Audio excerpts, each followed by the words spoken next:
You thought the Jets getting eliminated from the playoffs would quiet the drama surrounding the team. Instead, everything kicked off over the weekend, and we had everything from players disagreeing with the coach to an actual walk back from Rick Bowness himself. We'll dive into all of this in the chaos surrounding the Jets on tonight's episode of Locked On Winnipeg Jets. You're Locked On the Hockey Jets, your daily podcast on the Winnipeg Jets. Part of the Locked On Podcast Network, your team every day.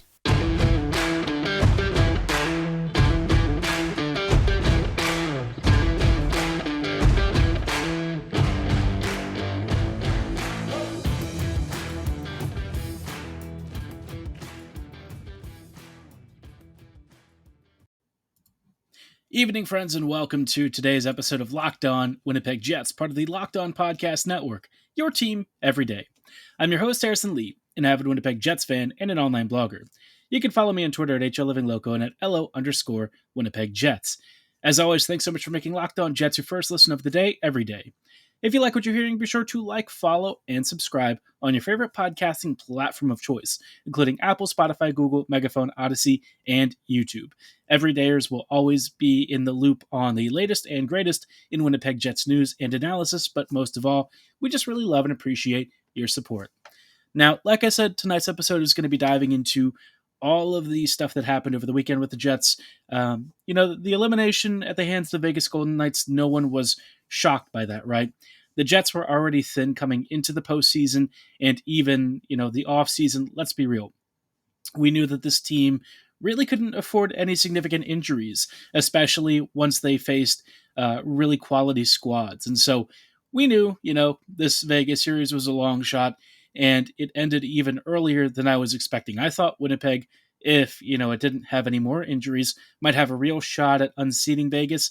Unfortunately, the exact opposite happened, and it was just like the worst possible scenario in almost every instance. So what a disastrous playoff run, but if you thought that was where the chaos would end, you thought wrong.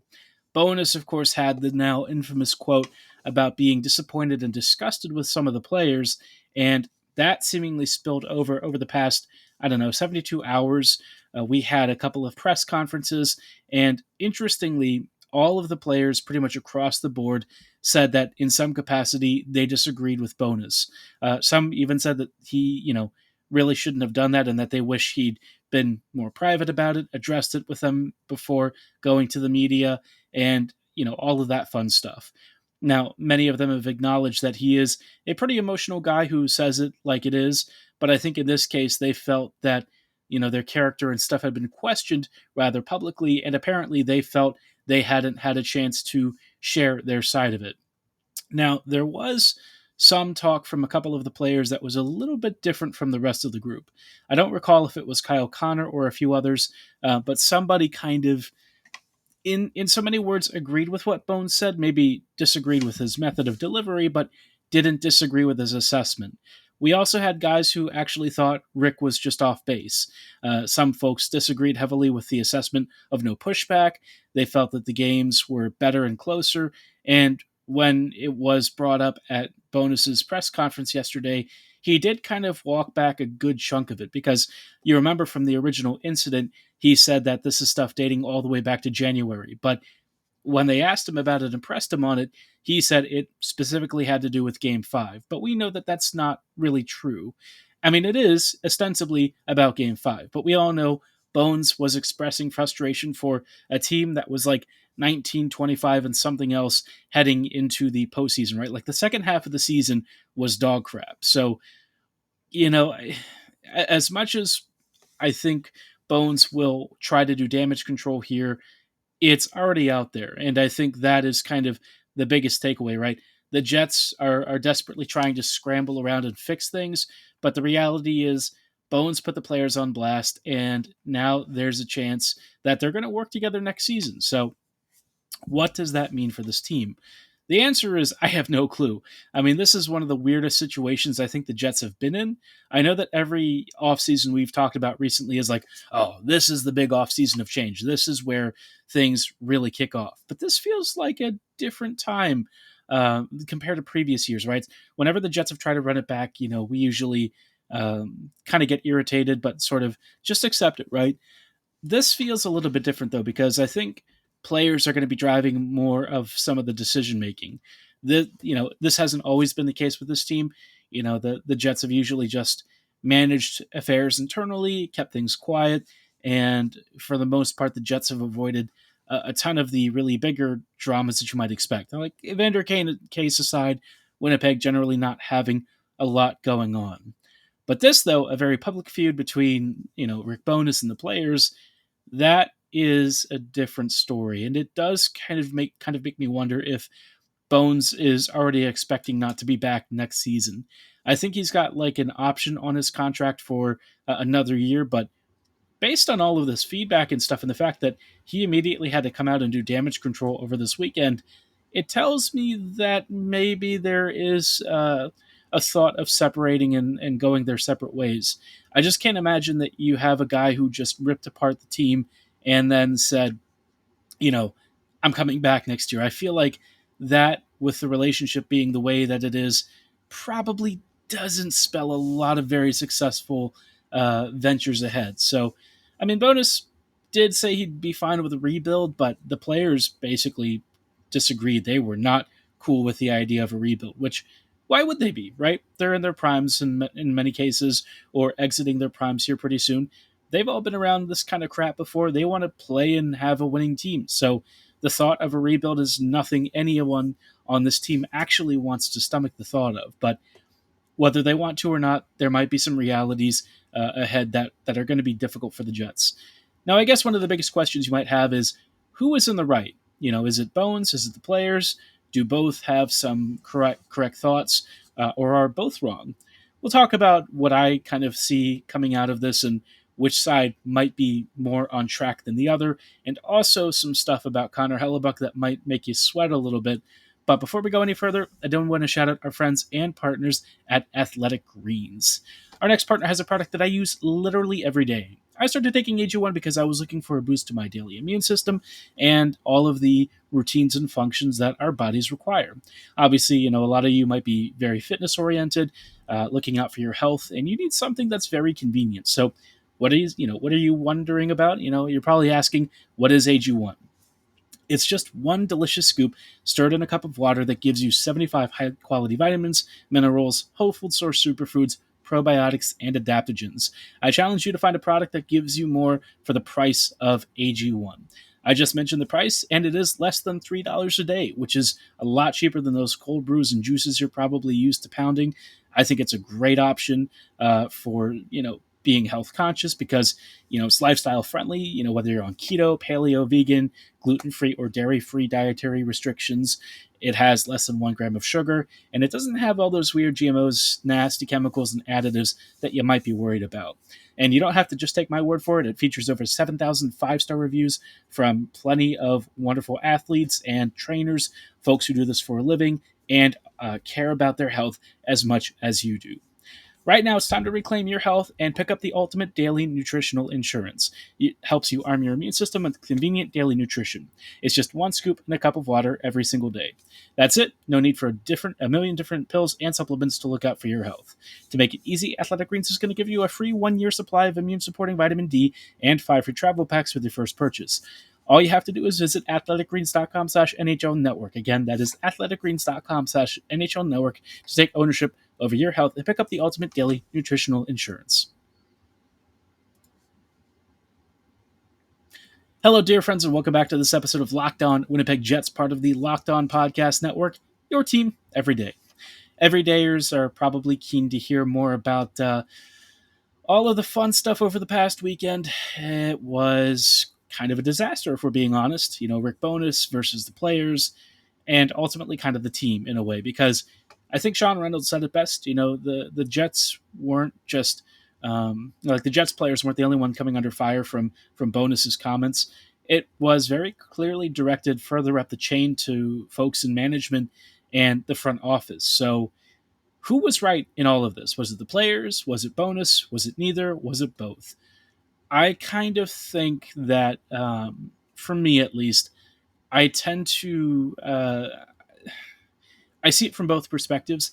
I think I agree more with Bowness's assessment overall, but I think in saying that, I don't like that it felt there wasn't enough accountability on his side of things, right? Because ultimately he sets the daily lineups, he's in charge of the tactical approaches, and so obviously the players do bear, much of the responsibility. And I think that is kind of the prevailing takeaway. But I think Bones also has to be frank about, the own limitations that he's come up against this season, stuff that he maybe could work on for next season if he even comes back. I can't imagine that he is, but should he return, I think that there are some things that I would look at tweaking. Special teams was not good enough, especially on the power play.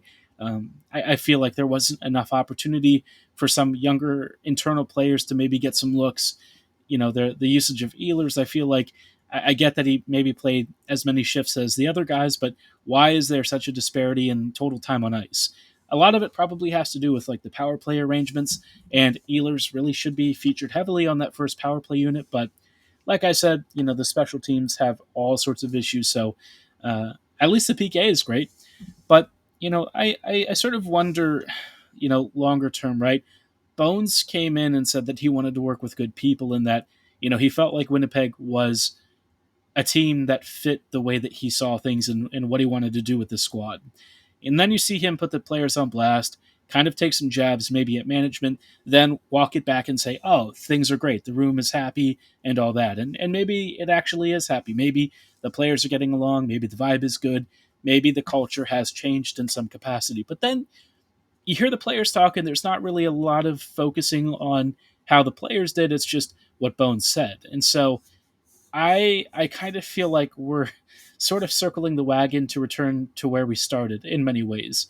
And for me, if this is as far as the whole criticism and situation goes, and next year they just return with the same tired old product, I just don't really think anyone cares anymore. Look at this Jets team and look at the attendance. Aside from the playoffs, it has been piss poor. No one wants to watch this team on a consistent basis when it struggles and can't seem to express a clear vision for the future. And Winnipeg will always have challenges that other teams don't. It's a small market. It's a little bit challenging for young players to find places to live that suits all of their, young people interests, I guess. You know how it is, right? Everyone knows Winnipeg's reputation. I come from Baltimore. I know all about, cities with tough reputations and how hard it can be to shake those preconceptions and things, right? But I think for the Jets, not only do they have a geographical challenge, but they have a perception challenge about how the team is, how the locker room is, and the organizational dysfunction that kind of exists around it. This team doesn't win enough to kind of overcome a lot of that stuff, and that is where you run into recruitment challenges. But I guess for me, I just don't understand why Winnipeg has now announced that Kevin Cheveldayoff is coming back. It didn't come through the Jets specifically, but it came from Elliot Friedman. And so I look at this and I'm like, I kind of think Bones was sort of on the right track here, ripping the players apart, ripping the team itself apart. And here we get the announcement that Cheveldayoff is coming back next year when he probably should be on the hot seat for not having done enough with this team. Maybe he's following instructions, though. Maybe, according to Mark Chipman, he's doing exactly what Chipman wants. And in that case, we might as well just give up because the Jets are basically turning into the Cleveland Browns now. But all I know is, running this back another year with the same philosophy and approach, it just can't happen with this team. It can't be the same core doing the same old crap every single season like they have for the last several years. This team needs a change in direction. And I think Bones was kind of hinting as much, even though the way that he did it maybe wasn't, the most ideal of timings. But all that said, I really feel like it'd be nice if we had a lot more accountability on both sides of the fence. I feel like we've kind of gotten somewhere here and improved in some areas, but there is still a long way to go with this team. And increasingly, I don't even know what this team looks like after this summer and next season. Speaking of all of that, the central figure amongst all of this is Connor Hellebuck. And based on his comments to the media today and yesterday, all I can say is you better buckle up. We'll dive into why shortly. Hello, friends, and welcome back to this episode of Locked On Winnipeg Jets, part of the Locked On Podcast Network, your team every day. We are just concluding some conversations about the Jets' offseason and how it has been such a dramatic start, right? Like, did anyone expect there to be fireworks this early into the offseason?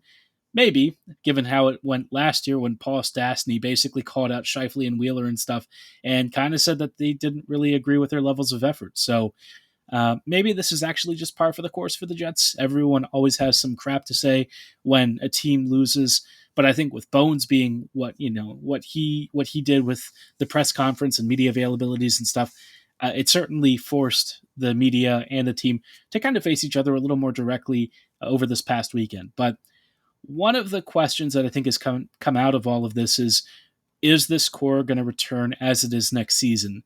And based on Connor Hellebuck's response of having not really had conversations about an extension, having no interest in a rebuild, and reportedly looking to be the highest paid goalie in the NHL, I just see all the signs pointing towards an exit sometime either this offseason or at the before the trade deadline next year. There's no way the situation is going to let Connor Hellebuck reach free agency. The Jets will do something before then because he's too darn valuable to just let walk for free.